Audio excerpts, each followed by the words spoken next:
Tu entends peu, mais tu retiendras tout.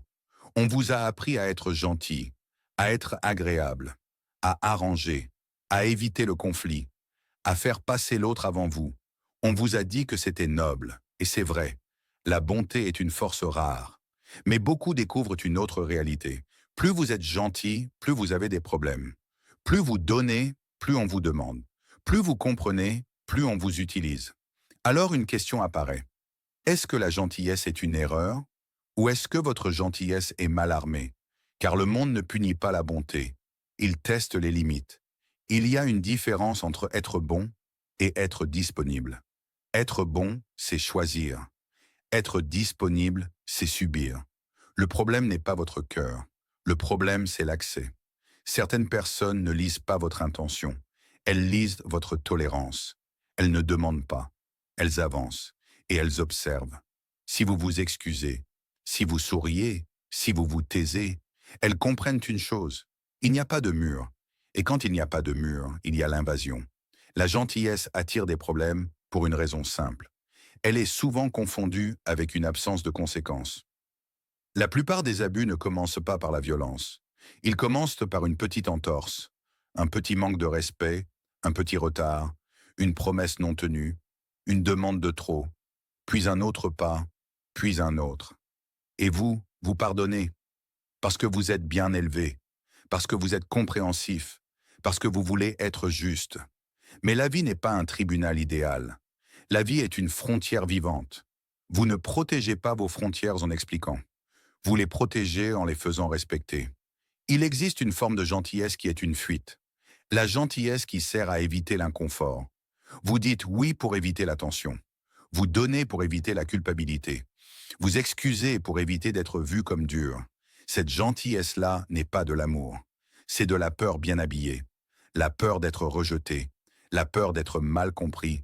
La peur d'être seul. La peur d'être jugé. Et la peur rend généreux. Mais elle rend aussi manipulable. Un esprit calme peut dire oui. Un esprit inquiet dit oui trop vite. Il y a un signe très clair. Quand votre gentillesse vous vide, ce n'est plus de la bonté. C'est un abandon de vous-même. On parle souvent des manipulateurs. Mais il y a aussi une mécanique plus banale. Le confort humain. Quand quelqu'un découvre que vous êtes celui qui dépanne, celui qui comprend, celui qui ne fait pas de scène, vous devenez une ressource. Pas forcément par méchanceté, par facilité. Et la facilité a une logique brutale. On revient là où c'est simple. Donc on revient vers vous, encore et encore, jusqu'au jour où vous dites non. Et là, surprise, on vous reproche de changer. Ce reproche est un aveu. On ne vous aimait pas seulement. On aimait l'accès. C'est ici que beaucoup basculent. Ils se durcissent. Ils ferment. Ils deviennent froids. Ils confondent protection et dureté. Mais ce n'est pas la voie du moine. Le moine ne devient pas amer. Il devient clair. La clarté est une bonté qui se respecte. Vous pouvez rester bon, sans être faible. À une condition, comprendre que la bonté est un choix, pas une obligation. Si vous donnez par obligation, vous êtes vulnérable. Si vous donnez par choix, vous êtes libre. La liberté change votre posture. Votre regard change. Votre voix change. Votre silence change. Et le monde le sent. Le respect n'est pas une récompense. C'est une réponse à une structure. Les gens respectent ce qui tient debout, même s'ils protestent, même s'ils testent, parce que la stabilité impose une limite invisible. Elle dit, ici, je ne me négocie pas. Il y a un mot que les gens doux détestent, le mot non. Ils croient que non est une agression, mais non est une clôture. Une clôture ne déteste pas les passants. Elle protège le jardin. Vous ne dites pas non pour punir. Vous dites non pour vous garder. Et quand vous ne vous gardez pas, vous finissez par donner avec rancœur. Et la rancœur contamine même vos gestes généreux. La bonté stable est une bonté avec des règles. Première règle, ne donnez jamais ce qui vous détruit. Si vous donnez votre sommeil, votre santé, votre dignité, votre temps vital, vous n'êtes pas bon. Vous êtes en train de vous effondrer. Et un effondrement ne sauve personne. Deuxième règle, n'expliquez pas trop vos limites. Les gens trop gentils parlent trop. Ils justifient, ils argumentent, ils s'excusent. Ils transforment un non en débat. Or, un débat invite à négocier. Et si votre dignité est négociable, elle sera marchandée. Une limite peut être courte. Calme, nette. Je ne peux pas. Je ne veux pas. Ce n'est pas possible. Sans colère, sans théâtre. Le calme rend la limite plus tranchante. Troisième règle, observez la réaction à votre nom. La réaction révèle la nature du lien. Quelqu'un qui vous respecte entend votre nom. Il peut être déçu, mais il reste digne. Quelqu'un qui vous utilise s'énerve. Il insiste. Il culpabilise. Il vous peint en monstre. Ce n'est pas parce que vous êtes devenu dur. C'est parce que vous êtes devenu indisponible. Et l'indisponibilité est insupportable pour celui qui consommait votre présence. Quatrième règle, ne confondez pas compassion et proximité. Vous pouvez comprendre quelqu'un. Sans lui donner votre vie, vous pouvez compatir. Sans vous laisser entraîner dans son chaos. Vous pouvez aimer sans vous sacrifier. Le sacrifice non choisi n'est pas une vertu, c'est une fuite de soi. Cinquième règle, faites la paix avec le fait de déplaire. Vouloir être aimé par tout le monde, c'est vouloir être contrôlable par tout le monde. Plus vous cherchez l'approbation, plus vos limites s'amincissent. Le moine choisit autre chose, il choisit la droiture.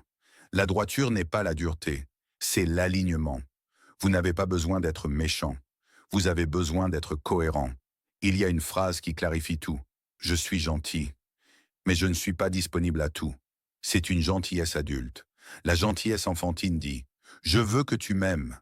La gentillesse adulte dit « Je veux être juste » et la justice inclut aussi vous. Beaucoup de gens souffrent parce qu'ils donnent avec l'espoir secret d'être enfin reconnus.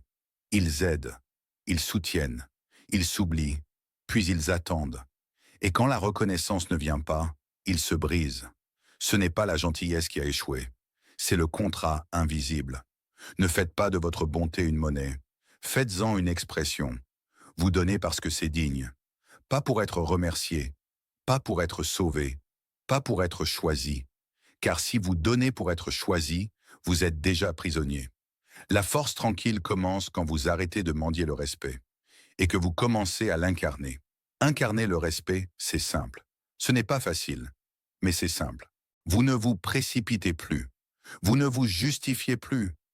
Vous ne vous expliquez plus à l'infini. Vous écoutez, vous observez, vous décidez. Vous devenez lent. Et la lenteur rend la manipulation difficile. Parce que la manipulation a besoin de vitesse.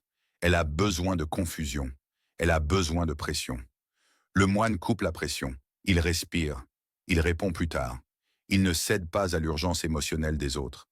Il se rappelle une chose. Un cœur bon sans discipline devient un problème. Alors il discipline sa bonté. Il donne, oui, mais il donne proprement. Il aide, oui, mais il n'achète pas la paix. Il comprend, oui, mais il ne se laisse pas salir.